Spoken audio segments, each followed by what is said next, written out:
कटिहार में हुए एलसीटी जहाज हादसा को लेकर गंगा में समाये ट्रक की खोजबीन लगातार जारी है। एनडीआरएफ जिला प्रशासन की टीम रेस्क्यू ऑपरेशन चला रही है। अब तक गंगा में समाये 4 ट्रकों को निकाल लिया गया है। निकाले गए ट्रक में एक हाईवा की स्थिति पूरी तरह से जर्जर हो चुकी है। सिर्फ चक्का लगे चेचिस और हाइड्रोलिक लगे डाला के साथ बड़ी मशक्कत से निकाला गया। रेस्क्यू अभियान में मनिहारी साहिबगंज गंगा नदी में पुल निर्माण कार्य में लगी डीबीएल कंपनी की चेन माउंटेन क्रेन भी लगी है, जो काफी मददगार साबित हो रही है। वहीं इस हादसे ने सिस्टम पर सवाल खड़े कर दिए हैं। अगर जहाज परिचालन में नियमों का कड़ाई से पालन होता तो शायद यह हादसा नहीं होता।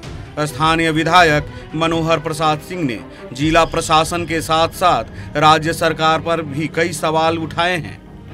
उस पर ध्यान नहीं दिया, प्रशासन पदाधिकारी ने ध्यान नहीं दिया और यह दुर्घटना तो होना ही था, क्योंकि उस पर जब कोई नियंत्रण नहीं रहेगा तो निश्चित रूप से कोई ना कोई दुर्घटना होना है।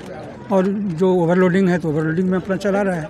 तो यह इसके लिए मैंने विधानसभा में प्रश्न उठाया और ध्यान आकर्षण प्रस्ताव भी उसके लिए मैंने दिया और सरकार को भी मैंने सूचित कर दिया और हमारे अध्यक्ष जो हैं विधानसभा का अध्यक्ष, उनको भी मैंने रिपोर्ट कर दिया कि इस पर कार्रवाई होनी चाहिए, इसकी जांच होनी चाहिए, उच्च स्तरीय जांच। तो कार्रवाई कुछ हुई ही नहीं है तो संतुष्ट क्या हूँ।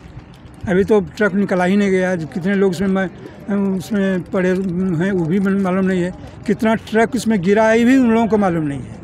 कितना ट्रक उसमें निकला है, कितने आदमी उसमें दबे हुए हैं, कितने आदमी उसमें गए हैं, ये भी जानकारी सरकार को नहीं है। कुछ हुआ ही नहीं तो लोग तो यही नहीं सोचेंगे। अगर उनके पास कोई परिणाम नहीं दिखाई पड़ेगा तो लोग तो सोचेंगे ही। अगर परिणाम दिखाई पड़ेगा तब ना पता चलेगा हाँ भाई इतनी लाश निकल गई, इतना ट्रक निकाल लिया गया, इतने को मुआवजा के लिए कार्रवाई शुरू हो गई। तो कहाँ कुछ तो हुआ ही नहीं है। अब टीम लेके घूम रहे हैं, गोताखोर से ले घूम रहे हैं, लेकिन उससे तो जो प्रभावित हैं उनको तो कोई जो पीड़ित हैं उनको तो उससे राहत नहीं मिलने वाली है। बताते चलें कि 24 मार्च की देर रात को गंगा में एलसीटी जहाज के दुर्घटनाग्रस्त होने से आधा दर्जन ट्रक गंगा नदी में समा गया था।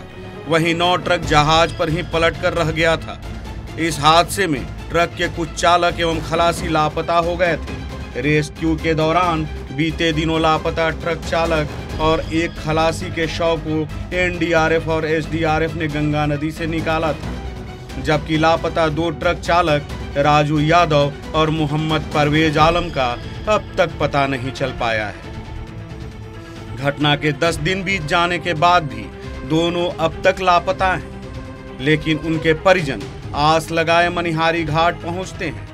कम से कम उनके अपनों का मुर्दा शरीर ही मिल जाए, जिससे वो कफन दफन अंतिम संस्कार कर सके। साथ ही प्रशासन से मुआवजे की उम्मीद लिए बैठे हैं। कटिहार से देशवा न्यूज के लिए नीरज झा की रिपोर्ट।